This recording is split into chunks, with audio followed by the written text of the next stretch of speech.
কোন টপিকটা মরে গেলেও কোশ্চেন আসে, কোন অধ্যায়ের কোন টপিকটা এবার হট হট হট ইম্পর্টেন্ট, এইগুলো আপনার অ্যানালাইসিস করা লাগবেই।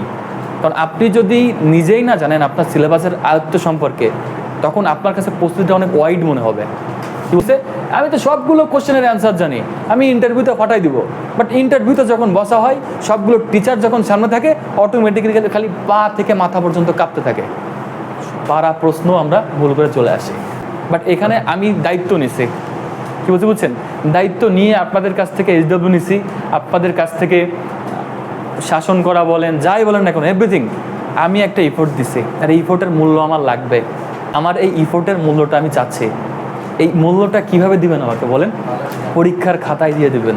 ঠিক, আমি যখন প্রথম দিন এখানে আসছিলাম একটা কথা বলছিলাম যে আমরা যদি সমস্যা সম্পর্কে না জানি, আমরা সমাধান কীভাবে পাবো, তাই না? এইখানে যেটা হয়েছে যে তোমরা খুব অল্প সময়ের মধ্যে একটা একাডেমিক একটা সার্ভিস পাইছো। কিভাবে? যে দেখো, আমরা সবাই জানি যে তুমি যে কোচিংয়ে যাও না কেন, যে স্যারের কাছে পড়ো না কেন, ভালো পড়াটা তুমি পাবা, এটা 100% ট্রু। বাট তুমি পারবা কি না পারবে এটা ডিপেন্ড করে তোমার পরিশ্রমের উপরে। আর আমরা এখানে ওইটাই সবচেয়ে বেশি আগে ইনশিওর করছি না, যে পরিশ্রমের দিক থেকে আপনারা সবাই দেখা যাচ্ছে একজন 30টা 40টা 50টা এভাবে সিকিউ সলভ করতে হয়েছে, প্রেশার দিয়ে হোক আর প্রেশার ছাড়া হোক, আপনারা কিন্তু করছেন। এখন শেষ সময় এসেও কিন্তু আমরা স্লিপ করতে পারি।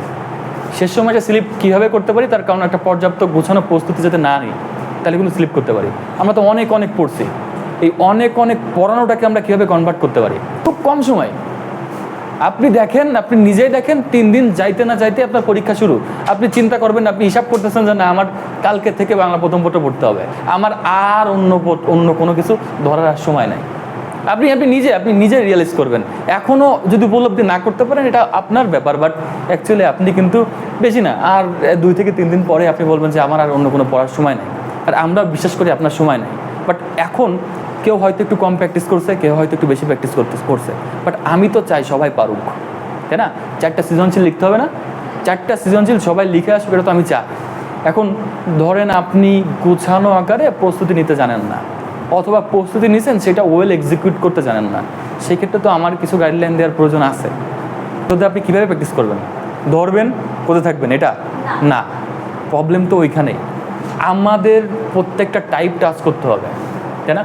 আমাদের নোট খাতা আছে না? আছে, নোট খাতা আছে সবার, নিজে হাতে লেখা নোট খাতা সবার আছে না? আমি বেসিক্যালি কী করাইছি, CW করাইছি, SW করাইছি। SW তো কোনো কথাই নাই, সাথে নোটও আছে। নোট আছে স্যার? প্রথম কাজ হচ্ছে নোট দেখা, নোট ওভারভিউ করা। কেন নোট ওভারভিউ করব? নোট যখন ওভারভিউ করবো, অধ্যায়ের প্রত্যেকটা টপিক সম্পর্কে আমার মাথায় চলে আসবে যে না এই টপিক এই জায়গায় আছে। আপনি স্যার আমি তো জানো, ঠিক আছে, বাট রিভিশন একটা বড় একটা ফ্যাক্ট। যখন তুমি টপিকগুলো জেনে গেছো, তখন তোমার সর্বপ্রথম ফোকাস দিতে হবে হচ্ছে কিসে বলো তো? সিকিউতে। কারণ তুমি যখন নোট ওভারভিউ করছো, ওইখানে ক খ হয়ে গেছে। একটু মনোযোগী হইতে হবে স্যার, এটার আর কেউ কখনো কোনো গাইডলাইন দিবে না। এবার প্রিপারেশন কীভাবে নিবা, ওটা আমি আগের দিন দেখাইছি। সৃজনশীল কীভাবে করবা, কোন টাইপ কীভাবে বের করবা, টাইপ বের করতে বলছি। টাইপ বের করে আমি হয়তো সাজেশন দিয়ে হেল্প করো, বাট তোমারও নিজের দায়িত্ব আছে। বাট সেকেন্ড যেটা নিয়ে আমি একটু কথা বলবো, সেটা হচ্ছে কি, যে পরীক্ষার হল সিচুয়েশন নিয়ে, ওইটা কীভাবে ফেস করবা। দেখো, একদম একটা ক্লিয়ার মেসেজ দিই তোমাদেরকে। তোমরা যখন হলের মধ্যে ঢুকবা, ঠিক ওই টাইমে সবার প্রথমে যেটা ফেস করবা সেটা হচ্ছে চারদিকে পুলিশ, সবাই, মানে এমনকি 144 ধারা জারি করা থাকে। 144 ধারা জারি করা মানে বোঝেন? 144 ধারা জারি করা মানে ওইটুকু জায়গার মধ্যে যদি কোনো অকারেন্স হয়, পুলিশ ডিরেক্ট ফায়ার করতে পারবে। মানে এতটা হাইলি প্রোটেক্টেড থাকে। যত ম্যাজিস্ট্রেট আছে, ডিসি আছে, এডিসি আছে, সবাই ভ্রমণ করবে, সবাই পরিদর্শন করতে আসবে। কি বুঝছেন? আপনি যখন ভিতরে ঢুকবেন, বিশ্বাস করেন, আপনার যখন যতগুলো গার্জিয়ান সামনে দাঁড়ানো আছে, সবাইকে ওভার এক্সাইটেড দেখবেন, ওভার এক্সাইটেড, মানে আল্লাহ আল্লাহ, কেউ ভগবান, মানে কেউ থেমে নাই। সবার মধ্যে আলাদা একটা উত্তেজনা, এর কোনো বিকল্প নাই। আপনার কাছে মনে হবে যে না, আপনি কোনো একটা বলির পাঠা। বাস্তবতা, আমি আগে সমস্যা বলি, সমাধানটা অবশ্যই বলবো। সমস্যা সম্পর্কে আগে তো জানা লাগবে, তাই না? আমি যখন প্রথম দিন এখানে আসছিলাম, একটা কথা বলছিলাম যে আমরা যদি সমস্যা সম্পর্কে না জানি আমরা সমাধান কীভাবে পাবো, তাই না? তো দেখেন, তো প্রথমে আপনি যখন ঢোকার পর সবার প্রথমে আপনি দেখবেন যে আপনার সিট কোথায় পড়ছে, খুঁজলেন, গেলেন, দেখতেছেন কি যে সব স্যাররা হেল্প করতেছে, এই আসো মা, আসো বাবা, মানে পুরো কি এনভায়রনমেন্ট। গরু একটা কুরবানি দেওয়ার আগে গরুকে যেভাবে সুন্দর করে খাওয়ানো দাওয়ানো হয় ঠিক ওইভাবে আপনি যখন ভিতরে বসবেন দেখবেন ক্লাসের সব থেকে বান্ধব ছেলেটাও কথা বলতেছে না, ও চুপচাপ বসে আছে, কেউ একটু হাঁটাহাঁটি করতেছে, বাট সবার মনে একটা ভীত। ঠিক যখন টাইমটা হবে 3জন টিচার ক্লাসের মধ্যে ঢুকবে, তারা খুব সিরিয়াস, নর্মাল টিচারের মতো মনে হবে না, কিন্তু তারা খুবই সিরিয়াস থাকবে। খাতা দিবে, এই করলে এই হবে, ওই করলেই হবে, একটা ইনস্ট্রাকশন দিয়ে দেবে। আপনি যখন খাতা দেখা শুরু করবেন হুট করে একটা ম্যাজিস্ট্রেট আসবে,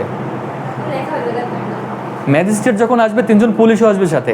যখন আপনার হলের মধ্যে ঢুকবে আপনার সাথে কথা বলবে না, সে তো জাস্ট দেখতে আসবে, বাট এনভায়রনমেন্টের কথা চিন্তা করেন একটু, এনভায়রনমেন্টের কথা একটু চিন্তা করেন। আমি এত কিছু কেন বললাম, একটা কারণে বলছি যে অ্যাকচুয়ালি ওই এনভায়রনমেন্টে অটোমেটিক্যালি একটা প্রেশার চলে আসবে।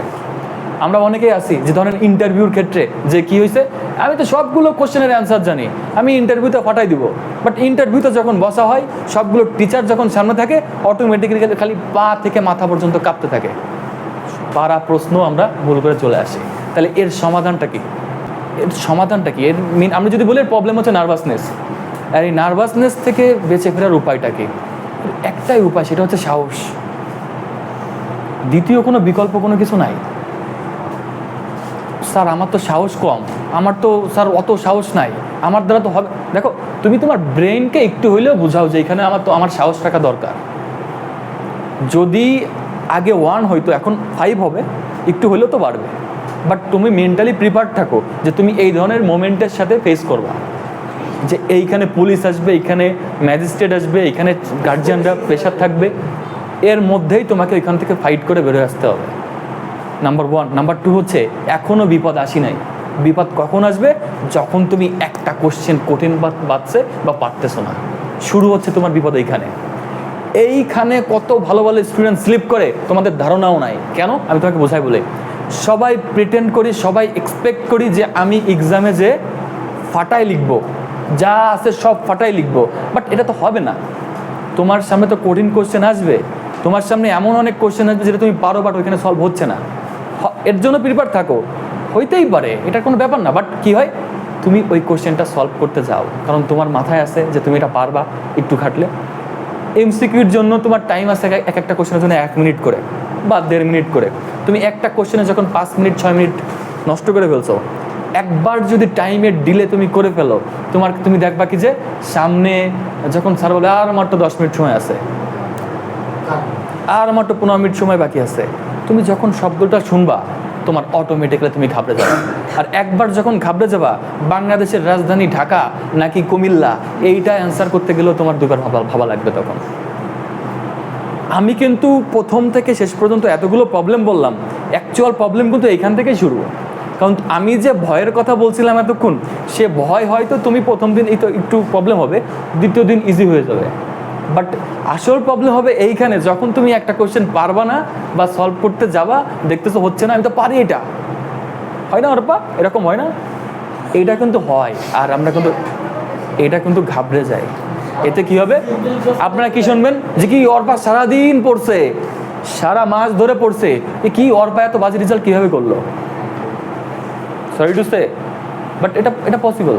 কেন পসিবল? কারণ কি হয়েছে যে কোনো একটা ম্যাথ আমি সলভ করতে গেছি, সলভ করতে যেয়ে ওটার পিছনে আমার টাইম ওয়েস্ট হয়ে গেছে আর আমি ঘাবড়ে গেছি। এটা সলভ কি? এটা সলভ হচ্ছে আপনারা যখন পরীক্ষা দিতে যাবেন, আপনাকে আগে জানতে হবে কোনটা পারবেন, কোনটা পারবেন না, আর কোনটা মানে সলভ করতে গেলে আপনার কত সময় লাগবে। এই 3টা জিনিস আপনার জানা থাকা লাগবে। আপনি ম্যাথ দেখে বুঝবেন না যে এটা সলভ করতে গেলে আমার কতটুকু সময় লাগবে। এতটুকু যদি না জানেন, না বুঝেন, এতটুকু ক্যালকুলেশন যদি নিজের মধ্যে না থাকে, পরীক্ষা দিতে যাওয়ার দরকার নাই। কথা কি বুঝছেন? যে আপনার ম্যাথ দেখে বুঝতে হবে যে না, এই ম্যাথটা আমি হয়তো পারবো, কিন্তু আমার 3 মিনিট সময় লাগবে, তো স্কিপ ইট। তোমার যেইগুলো 10 সেকেন্ডে 5 সেকেন্ডে করা সম্ভব ওইগুলো করো।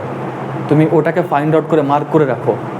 তুমি যেইটা তোমার পথের কাঠা মনে হচ্ছে, যেটা হোক যে এটা না হলে প্লাস হবে না, কোনো সমস্যা নাই, বাট যেইগুলো তুমি পারো সেগুলো তোমাকে অ্যান্সার করতে হবে। আর তোমাকে এইটা মাথায় থাকা লাগবে যে এই ম্যাথটা আমি মোটেই পারবো না, তো ওইটা যাইও না। ওইটার পিছনে ওয়েস্ট করিও না, বাট তুমি এটারও মাথায় থাকা লাগবে যে না এই ম্যাথটা আমি 2বার ট্রাই করলে পারবো, তো ওটাকে দাগায় রাখো, পরে যাও।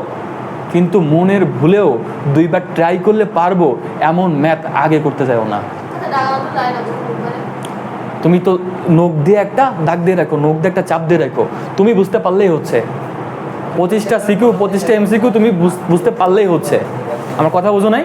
তাহলে এইটাই কি হবে, এটাই হবে কি যে দেখা যাচ্ছে কি যে তোমার যেইগুলো খুব অল্প সময় সলভ করা পসিবল, অল্প সময় সলভ হয়ে যাচ্ছে, আর তোমার কাছে একটা হিউজ টাইম থাকছে সেটা সলভ করার জন্য। কিন্তু এইটা কখনো হবে না যে ওই একটা ম্যাথ সলভ করতে যে পারা অনেকগুলো ম্যাথ আপনি রেখে চলে আসতেছেন। এটা কিন্তু হয়। প্লিজ আপনি যত বেশি প্র্যাকটিস করেন, যত বেশি ওয়েল প্রিপেয়ার্ড থাকেন না কেন, ঘাবড়ে যে ভুল করে আসা হয়। কিন্তু কী বলছি বুঝছেন? সিকিউতে সব থেকে বেশি কোন জায়গায় ভুল করা হয়? সিকিউতে সব থেকে বেশি ভুল করা হয় যে আমরা অলওয়েজ ক খ দেখতে যাই, ক আর খ, যে ক যদি পারি তাহলে এটা সহজ, মানে আগে চেহারা দেখি যে ক পারি কিনা, খ পারি কিনা, ক আর খ যদি চেহারা যদি সুন্দর লাগে তো ওইটা আমরা করতে যাই, আর ঘর দিকে আমরা ভাবিও না। বিশেষ করে এটা হয় কিন্তু কিন্তু আমি সবসময়ের জন্য বলবো যে গ এবং ঘর দিকে ফোকাস রাখতে, গ এবং ঘ পড়তে। কেন? তার কারণ ক আমি যদি বলি যে আপনি 2 মিনিট ভাবলে এমনিতে পারবেন, আকাশ থেকে কোনো কিছু দেবে না। কিন্তু গ ঘ তো আপনি পারবেন না, 3 আর 4 মার্কের দিকে ফোকাস রাখবেন। কি বলছেন? আমি যেটা বলছি যারা এটা ফেস করছেন তারা জানে। আপনার যখন পরীক্ষা দিবেন, যখন সাপোজ এখন কেমিস্ট্রি পরীক্ষা আছে, আপনি ক খা পারছেন, দ্রুত 3 নাম্বার লেখা শুরু করে দিচ্ছেন, ক খা তো আরামসে লিখছেন, গটাও কোনো মতে পারছেন, ঘ পারেন না। যেহেতু আপনার 7টার মধ্যে 4টা লিখতে হবে, আপনার কাছে অনেক অপশন আছে, তো সিকিউতে এই ভুল কেউ করেন না। আর ক খা পারেন না কোনো সমস্যা নেই, গ আর ঘ করে চলে আসেন, তাও তো হিউজ মার্ক চলে আসতেছে। ক খা পেরে কী লাভ হবে? ঠিক আছে, এই লোভে পড়বেন না। তাহলে এমসিকিউ আর এটা গেল। তাহলে আপনি বাসায় প্রিপারেশন কীভাবে নেবেন? সাজেশন আমি তৈরি করে দিচ্ছি, তারপরে আপনি নোট দেখবেন, নিজস্বভাবে টাইপ তৈরি করবেন, যে কোনো কিছুর আপনি টাইপ তৈরি করবেন। আর আরেকটা হচ্ছে আপনার নিজস্ব আপনার কি বলে সার্ভে থাকা লাগবে। সার্ভে করা মানে কি জানেন? আপনি নিজে একটু ঘাটাঘাটি করবেন যে কোন অধ্যায় থেকে মরে গেলেও কোশ্চেন আসে, কোন টপিকটা মরে গেলেও কোশ্চেন আসে, কোন অধ্যায়ের কোন টপিকটা এবার হট ইম্পর্টেন্ট। এইগুলো আপনার অ্যানালাইসিস করা লাগবেই। কারণ আপনি যদি নিজেই না জানেন আপনার সিলেবাসের আয়ত্ত সম্পর্কে, তখন আপনার কাছে প্রস্তুতিটা অনেক ওয়াইড মনে হবে। কি বুঝছেন? আমি যে কথাগুলো বললাম, এই কথাগুলো শোনার জন্য আপনি কি বলবো যে তৃষ্ণার্ত ব্যক্তি যেমন থাকে না, ওই তৃষ্ণার্ত ব্যক্তির মতন হবেন। এখন পরীক্ষা দিচ্ছেন, টায়ার্ড হয়েছেন, বাসায় যাবেন, রেস্ট নেবেন, কারণ এখনো পর্যন্ত ওই রিয়ালিটির কাছে এখনো আসেন নাই। পরীক্ষা দিয়ে না, পরীক্ষার একদিন আসুক, পরীক্ষার রিয়াল প্রস্তুতি শুরু হোক, তখন কিন্তু আপনারা বুঝতে পারবেন। আর তখন একটা সবচেয়ে বড় প্রবলেম হচ্ছে আপনার আশপাশে কোনো স্যার থাকবে না, থাকবে কে? মা আর বাবা। মা বাবা কি বলবে? এ নাও আপেল খাও, কমলা খাও, এ নাও গোশ খাও, মাছ খাও, কিন্তু কখনো তো এটা বলবে না যে এইটা পড়ো, এইটা পড়ো, এইটা পড়ো। ওরা তো তোমার করে নিতে হবে, তুমি গাইডলাইন হারা হবা। কি বুঝছো? এই জন্য আমাদের হোয়াটসঅ্যাপ নাম্বার আছে, হোয়াটসঅ্যাপ নাম্বার 0198213299। এই এক্সামের টাইমে বুঝছেন, বিশেষ করে math, higher math, physics, chemistry, এই মানে আমার সাবজেক্ট, মানে আমার যতটুকু আমি পারবো, তো সেইখানে হচ্ছে অল টাইম আমি ফ্রি থাকবো। মানে আপনারা জাস্ট একটু মেসেজে লিখে দিবেন যে এসএসসি ফাইনাল, ঠিক আছে? কারণ অনেক স্টুডেন্ট থাকে, তো আপনারা মেসেজ দিবেন, আমি চেষ্টা করব সবার আগে আপনাদেরটা সলভ দিতে। আর তো কিছু থাকে না, বেস্ট অফ লাক বলা ছাড়া, যে কষ্ট কম করি নাই আমি। আমার যতগুলো জায়গা আছে, যতগুলো ব্যাচ পার করছি, সব থেকে বেশি কষ্ট আমি আপনাদের জন্য করছি। এখানে আমি দায়িত্ব নিছি। কি বুঝছেন? দায়িত্ব নিয়ে আপনাদের কাছ থেকে SW নিছি, আপনাদের কাছ থেকে শাসন করা বলেন, যাই বলেন না কেন, এভরিথিং আমি একটা ইফোর্ট দিছি, আর এই ইফোর্টের মূল্য আমার লাগবে। আমার এই ইফোর্টের মূল্যটা আমি চাচ্ছি। এই মূল্যটা কিভাবে দিবেন আমাকে বলেন? পরীক্ষার খাতায় দিয়ে দিবেন, ঠিক আছে? আমি যে কষ্টটা করছি, এই কষ্টের মূল্য কিন্তু আমি চেয়ে নিচ্ছি। এটা কোথায় দিবেন? পরীক্ষার খাতায় দিবেন, ঠিক আছে? এত দায়িত্ব নেওয়ার কোনো প্রয়োজন ছিল না। কি বুঝছেন? এতটুকু দায়িত্ব নিছি, তার কারণ অবশ্যই এক্সপেকটেশন আছে আপনাদের থেকে। এটা শুনতে কেমন লাগছে জানি না, বাট অবশ্যই আমার এক্সপেকটেশন আছে এবং আমি ভরসাও করি যে এখানে একটা ভালো কিছু হবে। বাট যারা এই যতটুকু টাইম আছে প্রপারলি যদি মেনটেন না করতে পারেন তাহলে কিন্তু হবে না। আর ঘাবড়ে যাবেন না।